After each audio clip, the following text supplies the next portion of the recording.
1000 கோடி செலவுல பிரம்மாண்டமா நடந்த கல்யாணத்தை பத்தி பேசாம ஜோடியா வந்த actor Jayam Ravi and singer Kanisha பத்தி ஏன் எல்லாரும் பேசிட்டு இருக்காங்கன்னு தெரியுமா? ஜெயம் ரவிக்கும் ஆர்த்திக்கும் காதல் திருமணமா இருந்தாலும் சஸ்பீஷியஸா கணவனை தொடர்ந்து ஃபாலோ பண்ணிட்டு ட்ராக் பண்ணிட்டே இருந்தா யாருக்கு தான் பிடிக்கும்? அதுவே ஒரு மென்டல் டார்ச்சர் தானே. சரி, மனைவிதான் அப்படின்னா மதர் இன் லாவும் டாமினேட் பண்ணிட்டே இருந்தா ஒரு ஆணோட மனநிலை எந்த அளவுக்கு பாதிக்கப்படும் தெரியுங்களா? லவ் மேரேஜ் பண்ணி இத்தனை வருஷமா குடும்பம் நடத்தி ஆண் குழந்தைங்களை பெத்தெடுத்து அவ்வளோ பாசமா வளர்த்த ஆக்டர் ஜெயம் ரவி திடீர்னு இந்த முடிவு டிவோர்ஸ் பண்ணிட்டு பசங்களை விட்டுட்டு இன்னொரு ரிலேஷன்ஷிப்குள்ள போகிற அளவுக்கு முடிவு எடுத்திருக்காங்கன்னா அவர் எந்த அளவுக்கு மன உளைச்சலுக்கு ஆளாயிருப்பாரு. இதை பத்தி இன்னும் டீட்டெயில்டா பேசலாம் வாங்க. சைடு கேப்ல சைக்காலஜி கத்துக்கலாமா? மெரிட்டல் சைக்காலஜி பத்தி தெரிஞ்சுக்கலாம் வாங்க. Vels university chairman and film ப்ரொடியூசரான திரு ஐஸ்வரி கணேஷ் அவரோட செல்ல மகளுக்கு தான் ரீசெண்டா இப்போ கல்யாணம் நடந்தது. 1000 கோடி செலவு பண்ணி அவ்வளோ பிரம்மாண்டமா எல்லா செலிபிரிட்டிஸையும் இன்வைட் பண்ணி பொலிட்டீஷியன்ஸ் கூட கலந்துக்கிட்டாங்க இந்த மேரேஜ்ல. இதையெல்லாம் பத்தி பேசாம எவ்வளோ சுவாரஸ்யமான விஷயங்கள் அந்த கல்யாணத்துல நடந்ததுன்றது எல்லாமே டீடைலிங் பண்ணாம ஹைலைட்டடா நோட்டடா எல்லா மீடியாவும் பேசப்படுற ஒரே விஷயம் என்ன அப்படின்னு பாத்தீங்கன்னா, ஆக்டர் ஜெயம் ரவி அவரோட பேரை இப்ப ரவி மோகன் மாத்திக்கிட்டாரு. ஆக்டர் ரவி மோகன் மற்றும் சிங்கர் கனிஷ்கா ஜோடியா கைகோர்த்து கல்யாணத்துக்கு வந்த சம்பவம் தான் எல்லாருமே டாக் ஆஃப் த டவுனா பேசிட்டு இருக்காங்க. இது அவங்களோட பர்சனல் விஷயம் தானே, இத பத்தி எதுக்கு எல்லாருமே பரபரப்பா பேசுறாங்க? அண்ட் ரவி மோகனோட மனைவி இத பார்த்துட்டு ஆர்த்தியும் கோபமா வெளியிட்ட வீடியோ, இது எல்லாமே ஸ்ட்ராங் இன்டர்னல் கான்ஃபிளிக்ஸையும் அன்ரிசால்வ்ட் ரிலேஷன்ஷிப் இஷ்யூஸையும் தான் ஹைலைட் பண்ணுதுன்னே சொல்லலாம். இது அவங்க பர்சனல் விஷயம் அப்படின்னாலுமே ஆர்த்தியும் பப்ளிக்கா தான் இத பத்தின ஒப்பீனியன் ஷேர் பண்ணிருக்காங்க. பப்ளிக் பிளேஸ்ல தான் ரவி மோகனும் கை கோர்த்துட்டு வெளிப்படையா கேர்ள் ஃப்ரெண்டோட கல்யாணத்துக்கு வந்திருக்காங்க. இந்த இஷ்யூஸை பத்தின சைக்கலாஜிக்கல் இன்புட்ஸ் கொடுக்கணும்னு தான் நான் இதை பத்தி பேச எடுத்திருக்கேன். சில சோர்சஸ் நான் கலெக்ட் பண்ணும்போது தெரிய வந்த விஷயம் என்னன்னு பாத்தீங்கன்னா, ஆர்த்தி ரவி மோகன் அவங்களோட காதல் கதை எல்லாருக்குமே தெரியும். பல வருஷமா லவ் பண்ணி காதல் கல்யாணம் பண்ணவங்க தான். அந்த லவ்வோட அடையாளமா 2 ஆம்பளை பசங்களை பெற்றுக்கிட்டாங்க.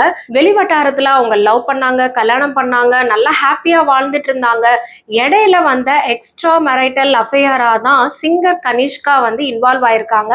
கனிஷ்கானாலதான் இவங்க 2 பேருக்குள்ள டிவோர்ஸ் ஆச்சு அப்படிங்கிற டாக்ஸும் வந்துட்டு இருக்கு. ஆனா டீப்பரா அவங்களோட ரிலேஷன்ஷிப் அண்ட் தென் அவங்களுக்கு சம்பந்தப்பட்டவங்க கிட்ட நிறைய பேர்கிட்ட விசாரிச்சு சோர்சஸ் கலெக்ட் பண்ணும் போதுதான் தெரிய வருது இது கனிஷ்கா காரணம் கிடையாது அப்படின்னு. காமனரோட லைஃப்லயும் இந்த மாதிரி தாங்க. வெளிவட்டாரமா நம்ம பார்க்கும்போது எக்ஸ்ட்ரா மேரிட்டல் அஃபேர் வச்சிருக்கிற ஆண்களை தான் நிறைய பேர் கரைச்சு கொட்டுறாங்க.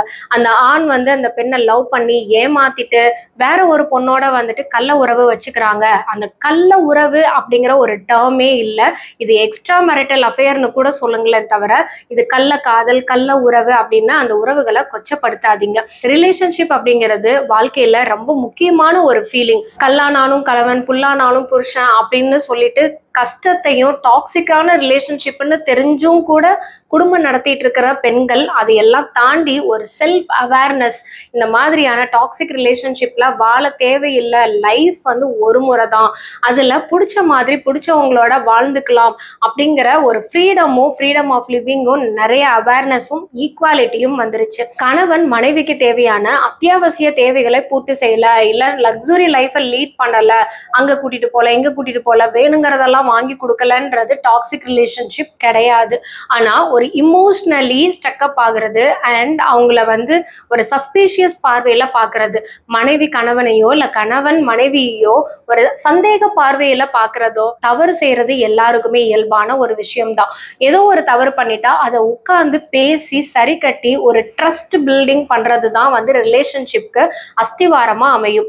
ஆனா இதையெல்லாம் பண்ணாம ஒரு சின்ன தப்பு பண்ணிட்டாங்க, அதுல எதையாவது மாட்டிக்கிட்டாங்க, எதையாவது டவுட்ஃபுல்லா நடந்துருச்சுன்னு கல்யாணத்துக்கு அப்புறமா கப்பிள் லைஃப்ல நான் சொல்றேன், சோ அவங்க மனைவி மேல கணவன் சந்தேகப்படுறதோ கணவன் மேல மனைவி சந்தேகப்படுறதோ இல்ல சந்தேகப்பட்டுக்கிட்டே இருக்கிறது, அவங்கள எங்க போனாலும் ட்ராக் பண்றது மானிட்டர் பண்றது, இதெல்லாம் ஒர்க் அவுட் ஆகவே ஆகாது. சோ அந்த கில்ட் என்னன்னா அந்த ஸ்பௌஸுக்கு இருக்கும். நீங்க ஒரு தடவை தப்பு பண்ணியாச்சா, அது ட்ரஸ்ட் இஷ்யூஸ் வருது அப்படின்னும் போது கண்டிப்பா அந்த மியூச்சுவல் பார்ட்னர் ஏதோ ஒரு இடத்துல லேக்கிங்கா இருந்திருப்பாங்க, இல்லைன்னா அவங்க கண்டுக்காம விட்டுருக்கலாம், இல்ல அவங்களுக்கு ஃபுல் சாட்டிஸ்ஃபேக்ஷன் கொடுக்காம இருந்திருக்கலாம், ஏதோ ஒரு காரணம் இருந்திருக்கலாம், டாமினன்ஸ் லெவல் அதிகமா இருந்திருக்கலாம்.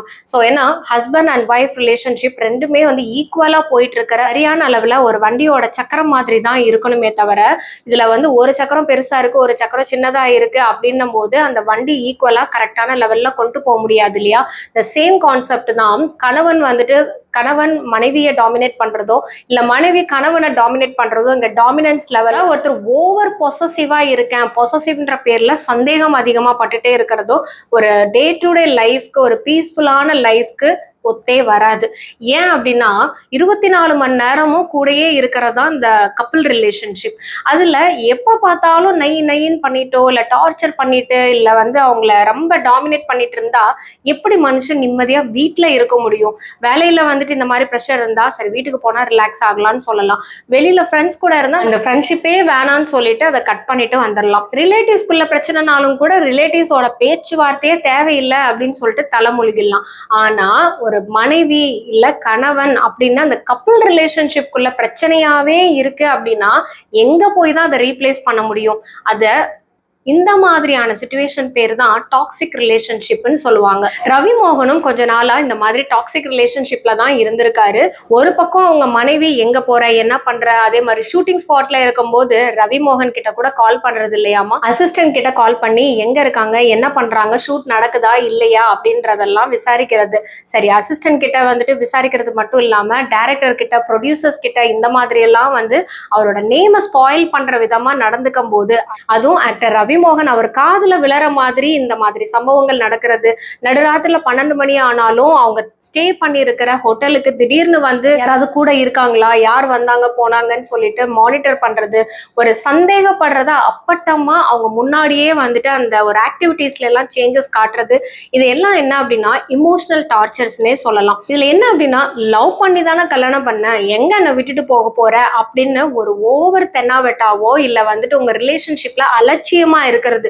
குழந்தைங்களை பெத்தாச்சு இல்ல, நீ 2 குழந்தைங்களை விட்டுட்டு எப்படி போக முடியும்னு பசங்களை வச்சு, அதாவது குழந்தைங்களை வச்சு ஹஸ்பண்ட இமோஷனல் பிளாக்மெயில் பண்றது, இல்ல கணவன் வந்துட்டு ஒய்ஃபை வந்துட்டு டார்ச்சர் பண்றது, இந்த மாதிரி சம்பவங்கள் நிறைய குடும்பங்கள்ல இன்னுமே நடந்துட்டு தான் இருக்கு. குழந்தை பிறந்தாச்சு இல்ல, இனி எங்க இவங்க என்னை விட்டுட்டு போக முடியுமா, குழந்தைங்களுக்காக எல்லாத்தையும் அட்ஜஸ்ட் பண்ணிட்டு தானே இருக்கணும் அப்படின்னு நீங்க நினைச்சீங்கன்னா கண்டிப்பா அது தவறான ஒரு விஷயம். பேரண்ட்ஸா நீங்க ஒரு பெரிய தப்பு தான் பண்றீங்க. உங்க பிள்ளைங்க மனசுல ஒரு பெரிய சைக்கலாஜிக்கல் இஷ்யூஸ், சைல்ட்ஹுட் ட்ராமாவை திணிக்கிறீங்கன்னு தான் அர்த்தம். அவர் நடிக்கிற படங்களுக்கு எல்லாமே அவர் தான் மேனேஜர் பொறுப்பை எடுத்துக்கிறேன் அப்படின்னு சொல்லிட்டு பட வாய்ப்புகளை இருந்தாலும் சொந்த உழைப்பு, நம்ம உழைக்கிற உழைப்புக்கு வந்துட்டு ஏத்த மாதிரி வருமானம் வந்துச்சு, நான் வந்து ஒரு பிசினஸ் பண்ணாலும் சரி, டர்ன் ஓவர் எடுக்கிறதா இருந்தாலும் சரி, நம்ம எவ்வளவு இன்புட் போடுறோமோ அதுக்கேத்த மாதிரி ஒரு ப்ராஃபிட் வந்தாதான் ஒரு ஹாப்பியா இருக்கும், அந்த போட்ட பலன் வந்துட்டு நம்மளுக்கு கிடைக்கும்.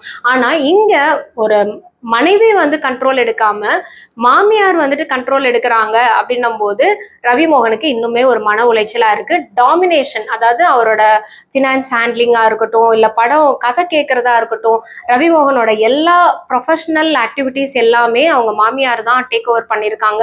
இதுவும் ஒரு டார்ச்சரான ஒரு விஷயம்தான். ஸோ அப்ப 2 பக்கமுமே அவங்களுக்கு ஒரு டார்ச்சரா ரொம்ப மாட்டிட்டு முழிச்சிட்டு இருக்கிற டைம்ல தான் சிங்கர் கனிஷ்காவோட ஒரு ஃப்ரெண்ட்ஷிப் அது அவருக்கு ஒரு ஆறுதலா அமைஞ்சிருக்கு.